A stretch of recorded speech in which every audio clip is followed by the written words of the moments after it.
On a November night in 1987, in the mountain town of Flagstaff, Arizona, a 24-year-old college student was found outside her apartment, stabbed 20 times.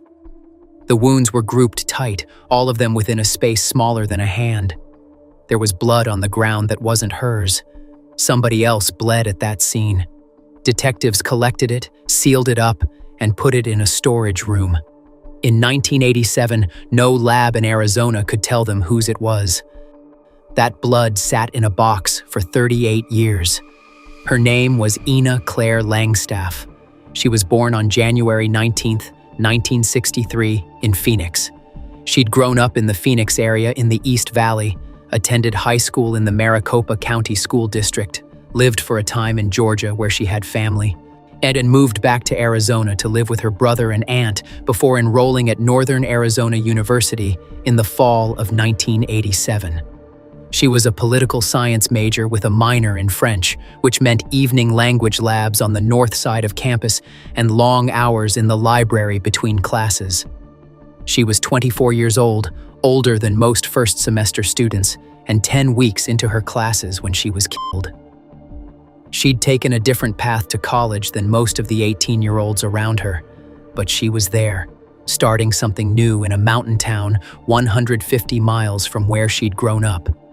Flagstaff sits at 7,000 feet in the Ponderosa Pines of northern Arizona, about 150 miles north of Phoenix on Interstate 17 and about 80 miles south of the Grand Canyon. It's a mountain town with long winters and a college feel. If you've driven from Phoenix to the Grand Canyon, you've passed through it. NAU brought about 12,000 students into a community of roughly 40,000 people. Ena lived in an apartment on Tucson Avenue in the Old Town neighborhood, a quiet area of older homes and small buildings about 6 blocks from campus. On the night of November 7, 1987, someone attacked Ena outside her apartment. There was no robbery. Her purse was untouched. There was no break-in. Nobody forced their way inside. Nothing was taken. Someone came to her building, attacked her, and left. The weapon was never found, and investigators couldn't tell what kind of blade was used. Detectives from the Flagstaff Police Department responded immediately. They went door to door around Tucson Avenue, talking to residents, students, anyone who might have been nearby that night. But in 1987, DNA testing was brand new. The FBI wouldn't build CODIS, its national DNA database, for another 11 years. Nobody in Arizona could run DNA at that point. No state lab could do it. No private lab offered it. The blood and skin cells from the scene went into storage at the police department and stayed there.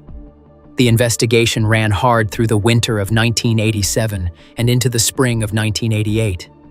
Detectives talked to everyone they could find, classmates at NAU, neighbors, people who knew Ena from Phoenix and Georgia, staff on campus.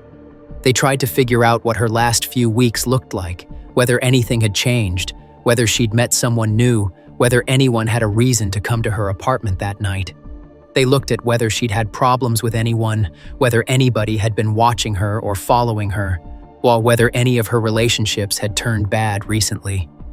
The Coconino County Sheriff's Office and the Arizona Department of Public Safety pitched in with extra investigators. A tip line brought leads from across northern Arizona and as far south as Phoenix and Tucson. They checked every name against criminal records. They looked for anyone with a history of violence against women anywhere in the area. They ran checks across several counties. They showed up at bars, restaurants, the NAU campus, the neighborhood around Tucson Avenue. 4 detectives worked it full-time for months, pulling away from other cases to focus on Ena's. They checked alibis, work schedules, and vehicle records for every person who came up as a possibility. They looked at everyone from ex-boyfriends to strangers who'd been seen in the area. Nobody matched, and neighbors said they didn't hear anything that night. Flagstaff in November is cold enough that people keep their windows shut and stay inside after dark.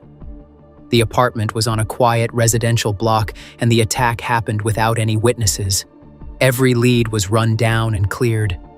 The evidence from the scene was there, sitting in storage at the police department, but nobody could test it.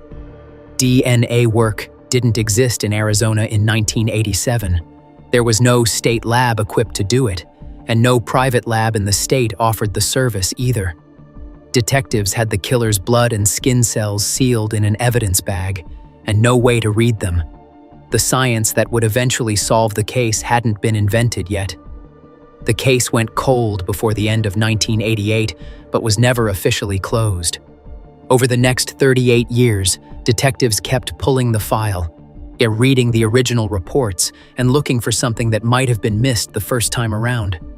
The department assigned a new detective to the case every few years as people retired or transferred out. At least 5 different detectives worked it between 1988 and 2024. Each one came to the same conclusion. The physical evidence was there, but the technology to read it wasn't. The file got thicker with review notes over the decades, but the answer stayed the same. Nobody was ever named as a suspect. No arrests were made.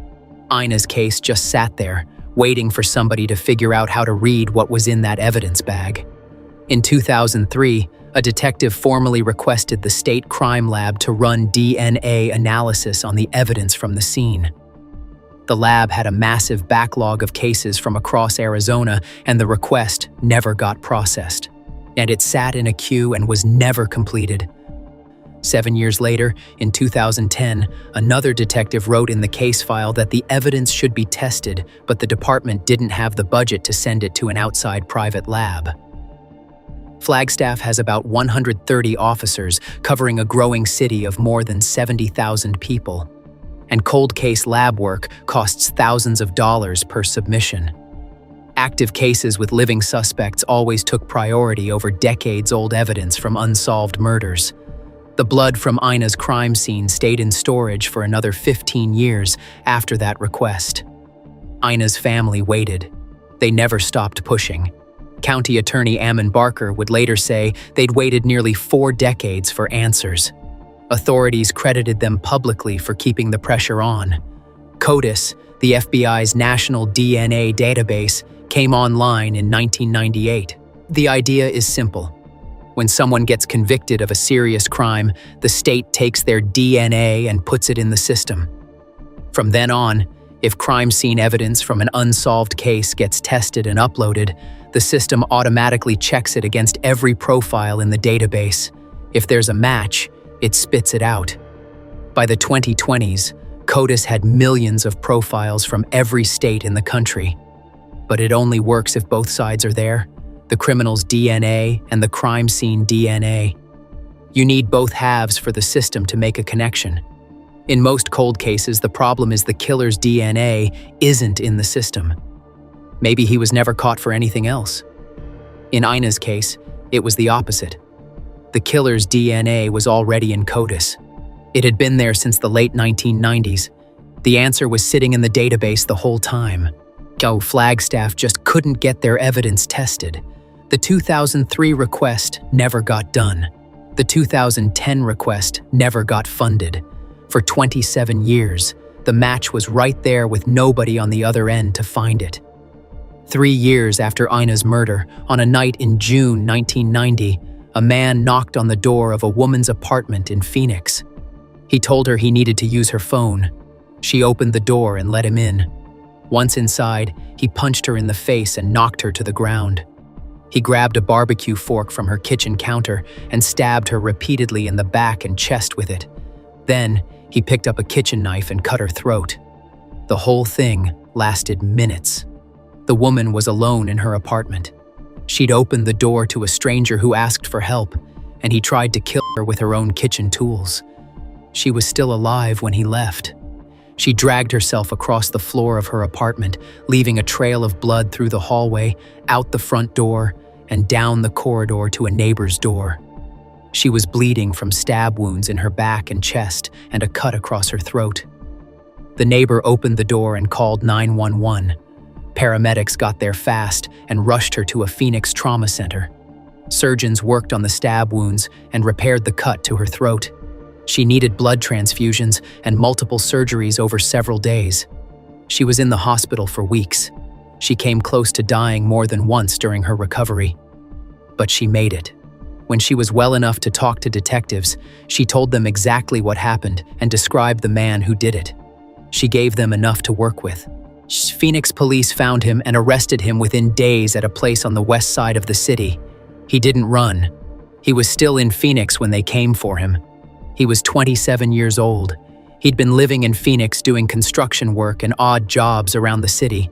He had no prior convictions in Arizona, even though he'd been living in Flagstaff 3 years earlier when Ena was killed. Nobody connected him to the Flagstaff case. Nobody in Phoenix had any reason to look at an unsolved stabbing 150 miles north. The two cities are in different counties with different police departments and different case files. There was no link. He was charged with burglary and attempted murder. Attempted, not murder, because the woman survived. If she'd died from the stab wounds or the throat wound, the charge would have been murder. She didn't die. She made it out of the apartment alive, and that one fact changed the charge. He was convicted and sentenced to 21 years in the Arizona prison system. He spent most of his time at a state prison near Florence, about 65 miles southeast of Phoenix. While he was locked up, the state took his DNA. Arizona started collecting DNA from convicted felons in the mid-1990s, and his profile went into CODIS after the database launched in 1998.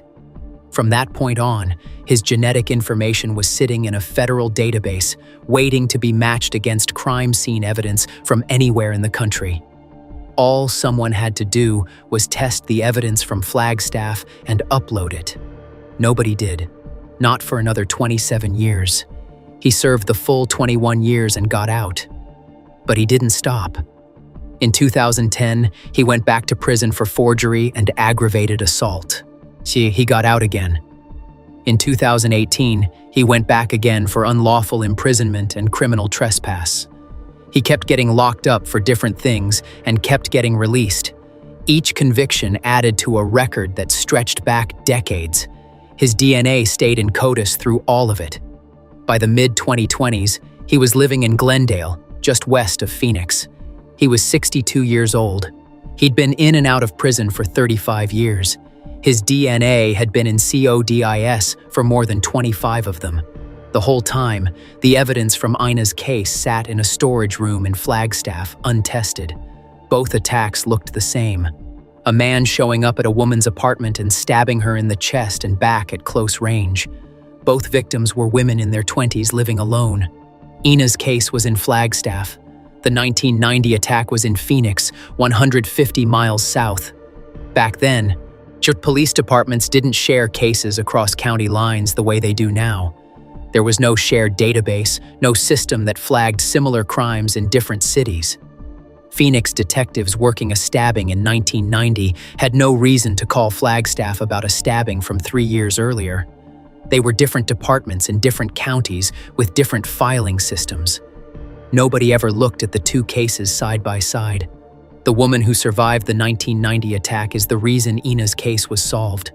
Without her crawling out of that apartment with a slashed throat, finding a neighbor, and telling police who did it, his DNA would never have been in any database. She's not named in any public reporting on Ena's case, but the whole thing traces back to her. Her survival put him in prison, and his prison sentence put his DNA in CODIS. Yet when the Flagstaff evidence was finally tested 35 years later, his profile was already there waiting. His name was James Arthur Runnels Jr. He was born in 1963 in Arizona. He'd been living in Flagstaff in 1987 at the time of Ena's murder. Records from that period put him in the area during the fall of that year. Employment records and utility accounts confirmed he was in Coconino County when she was killed, living in the same small city where Ena was 10 weeks into her first semester. He left sometime before 1990 and moved south to Phoenix, where he attacked the woman 3 years later. After prison and the later convictions, he ended up in Glendale and lived there quietly for more than a decade. Nobody from the Flagstaff Police Department ever came looking for him. His name had never come up in the investigation. In 2025, a new group of cold case detectives pulled the Langstaff file one more time. They went through every item in the evidence box and found samples from the 1987 crime scene that had never been through modern DNA testing. The evidence had been sitting in storage for nearly 4 decades. Some of it had broken down over the years, but the key samples were still intact. Nobody had ever run them through the kind of testing that was now available. They sent the samples to 2 labs. One was the State Crime Lab in Flagstaff. The other was Bode Technology, a private DNA firm in Virginia that specializes in pulling profiles from old evidence. The department had to fight for the budget. Cold case lab work costs thousands of dollars, and a department of 130 officers doesn't have unlimited funding. Yet the detectives who pushed for it argued the evidence deserved one more try. They'd seen what modern DNA work could do with old cases around the country. A supervisor approved the expense and the samples went out. Bode ran the samples through methods designed for old, degraded material.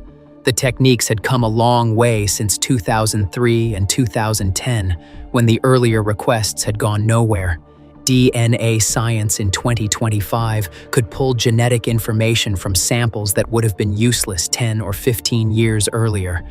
This time, enough material had survived to build a profile. They pulled a male DNA profile strong enough to search through CODIS. For the first time in 38 years, Flagstaff had something to put into the database. The match came back within weeks. It was James Arthur Runnels Jr., convicted of the 1990 Phoenix attack, whose DNA had been in CODIS for more than 25 years. He'd been living in Flagstaff in 1987 when Ena was killed. He'd attacked a woman in Phoenix in 1990 with the same kind of close-range stabbing. He'd been in and out of prison for 35 years on charges that included assault, forgery, unlawful imprisonment, and criminal trespass. After 38 years, the system finally connected him to Ena's murder. Flagstaff detectives spent weeks building their case after the CODIS hit. They pulled his records going back to the 1980s and confirmed he'd been in Coconino County during the fall of 1987. They reviewed every detail of the original crime scene alongside the 1990 Phoenix attack and documented the similarities between the 2 cases. The Coconino County Attorney's Office reviewed the evidence and agreed there was enough to take to a grand jury. On March 19, 2026, a Coconino County grand jury indicted Runnels for first-degree murder, nearly 39 years after the crime. 4 days later, Flagstaff detectives drove down to Glendale and arrested him at his home on the west side of Phoenix. They brought him back north to the county jail in Flagstaff. He was 62 years old. He pleaded not guilty at his first court appearance. A judge set bond at $1 million cash only. Coconino County Attorney Ammon Barker announced the arrest alongside the Flagstaff Police Department on March 24th. Ena's family was there. Barker spoke directly about what the case had meant to them. Ena's family has waited nearly 4 decades for answers, he said. Our office has worked diligently to follow the evidence and take this important step toward justice for Ms. Langstaff, her family, and our community. He faces life in prison if convicted. The case is still pending in Coconino County. Investigators said they are looking into whether Runnels may be connected to other unsolved cases in Arizona during the years he was free between prison sentences. Ena Claire Langstaff was 24 years old. She was studying political science and French 10 weeks into her first semester at Northern Arizona University. She'd moved up to Flagstaff from Phoenix to start college. She was stabbed 20 times outside her apartment on a cold November night, and nobody was charged for 39 years. The woman who survived being stabbed with a barbecue fork and having her throat cut in a Phoenix apartment 3 years later is the reason the case was solved. She crawled out, found a neighbor, and told police who did it. That put his DNA in a database. One woman's survival solved another woman's murder. If you enjoyed this case, go check out the other solved cases in the playlist.